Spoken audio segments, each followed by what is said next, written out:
Well, Arsenal beat Slavia Prague in the Champions League last night to extend their winning run to 10 matches in all competitions. It was also an 8th successive clean sheet for Mikel Arteta's side, matching a club record set back in 1903 over 2 different seasons. Jimmy, is it going to be difficult for Arsenal to maintain this form over all of the competitions this season? No, I think they have got the squad, they've got strength in depth, they've got 2 really good players in all positions. They can rest players, and I think at the moment they're so solid. You know, they are hard to beat, and that's how you win championship. When you are hard to beat, that's how you win cups. When you don't get goals against, they have got people that can score goals. At the moment they look like the real deal. It's keeping that momentum, keeping that winning mentality, keeping that belief, and keep on winning. Whatever competition you're playing in, every match is important. At the moment, when you're looking from outside in, that's what they are showing. You know, that's the energy that they are showing outside. So they are at a good moment at the moment. You mentioned strength in depth. Obviously, Victor Gyökeres is out at the moment. He might be back after the international break, but Mikel Merino has scored twice last night. It really showing his versatility, I guess. Yeah, and that's important when you're working with a squad. You're gonna have players that are going to be injured, but then when Merino can come in and play as a striker, who is actually really a midfielder and do that so well, you know, it's priceless.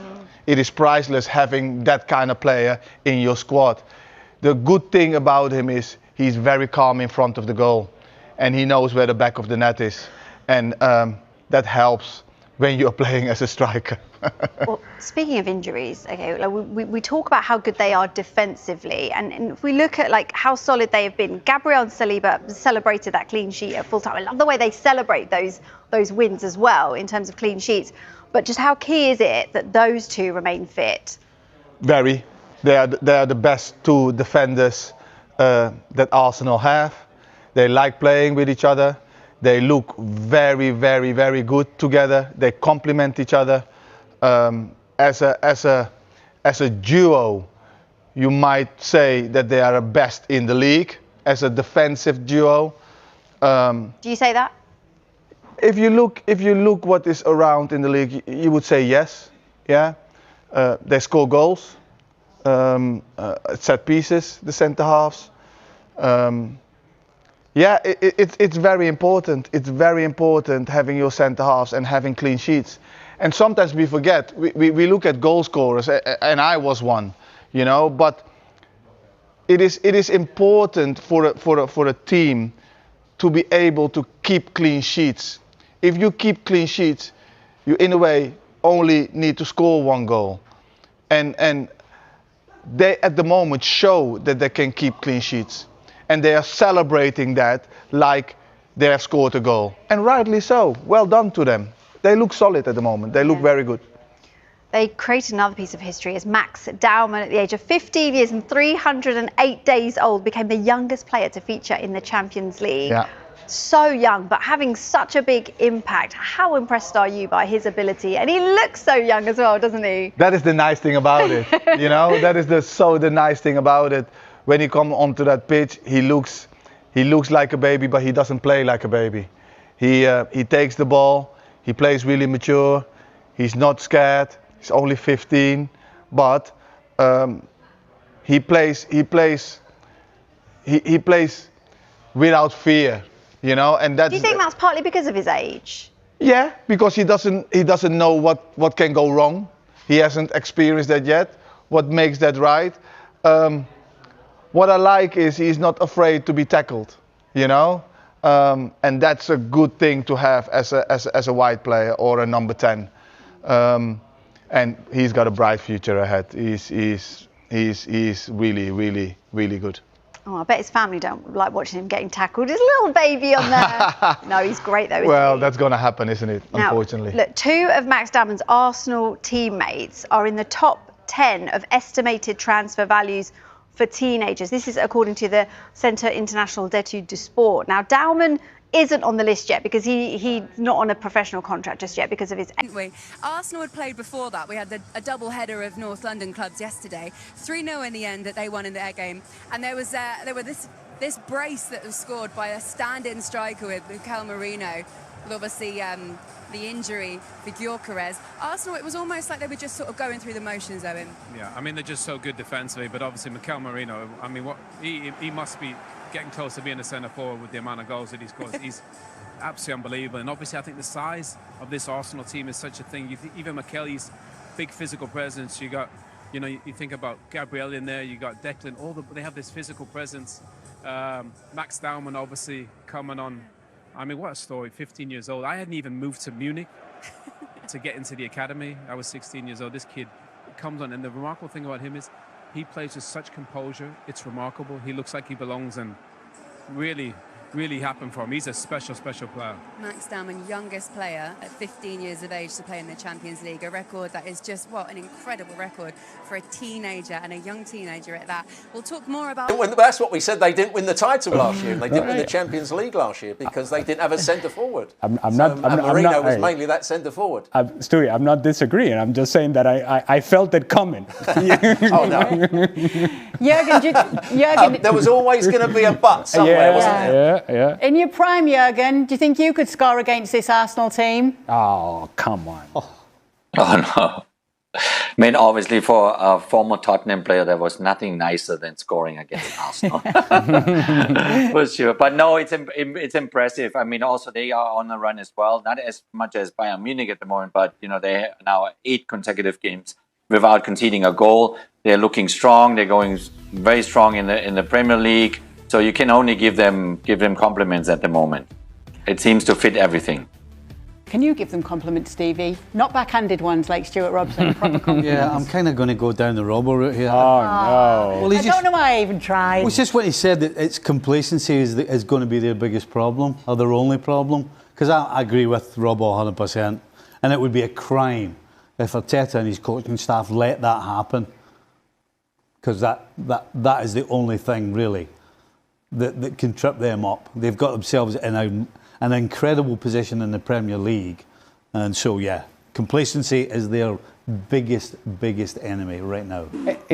The worrying thing, and I know perhaps this is the wrong way to look at the world, is that everything is so great right now at Arsenal. And the seasons usually are not like this, where everything stays beautiful and wonderful and everything is awesome. Seasons tend to take a turn for the worse every so often. That's just the nature of playing. Don't feed into their negativity. No, I'm just saying everything feels great. There are no questions about Arsenal. There is no real palpable or tangible criticism. It's not like you can point at this, they're not doing this well, or they're not doing that well, or this player is this, or that player is that. No, everything looks great. The issue is that we're in November. And sustaining this all the way through, that will be a question. And that's when, perhaps, the complacency that Stevie and Stewie are talking about may become a factor. I don't see it happening. I think this team is solid throughout, and it really depends on the personality, the mentality, and the character of the group and the manager to be able to push this thing forward. Yeah, I don't see it either. Listen, Liverpool were in this position this time last year, and they did blow a gasket because they did not have the squad that Arsenal have this year. And so that's why I don't think it'll happen to Arsenal. It would finish for them. Jurgen, if you don't mind, I'd like to ask you about that goal from Mickey van de Ven. Oh, fantastic. What a run, but what an unexpected run. It helps. Absolutely, but even so, just the whole attitude today, that's just got to be the perfect pick-me-up after what we saw at the weekend. Yeah, I mean, you couldn't have written it for Thomas Frank and the players after what happened at home to Chelsea. Everybody booing them coming off the field. I mean, I can't imagine how awful they felt. Well, as bad as they felt after Chelsea, as you said, they will come off feeling the complete opposite. And hopefully they'll have put that behind them and they'll march on to the next one. Best way to bounce back for you, Jurgen, because it was a difficult weekend for Spurs. We've got to be honest. Yeah, obviously, I mean, you want a positive result after what happened on the weekend.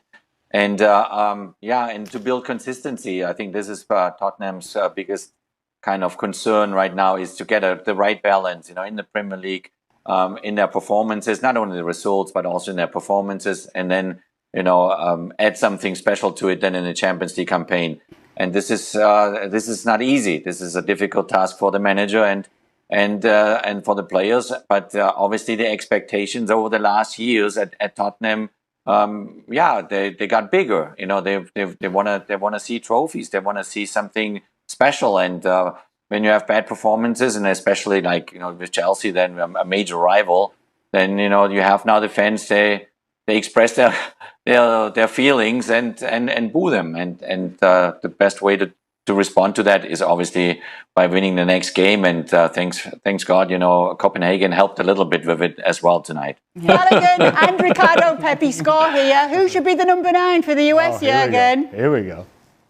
Yeah, now you can play with 2 forwards, no problem. You have 2 playing with each other. That's the easy way out. No, but it is. Yeah, but the easy way out.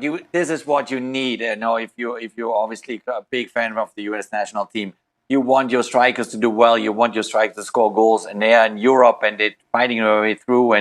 And having both of them, scoring tonight, I think is a special day. Absolutely, it makes you happy. Yeah. And a special edition of Football Americas, no doubt, to follow what we've seen here tonight, Ali. It's true, though, what Jurgen's saying. This is what you want to see if you're Pochettino. Well, absolutely. And the answer to your question is following Balogun as to who should start the number 9. And the last time that we saw him with the national team, he was impressive. And I think he created some separation from him and the others. What I would say about Ricardo Pepi, and it's something that we mentioned while we were watching the game, and it's something that I think Jurgen would agree with. There is a quality to Ricardo Pepi that he seems to get chances.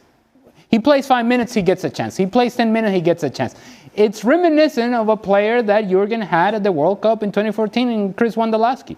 That you put him out there for 10 minutes and somehow the ball finds him in a good position. You need players like that as well at the World Cup, because maybe the chance falls to Ricardo Pepi, and the Pepi Express delivers. USA, baby. USA. Number one.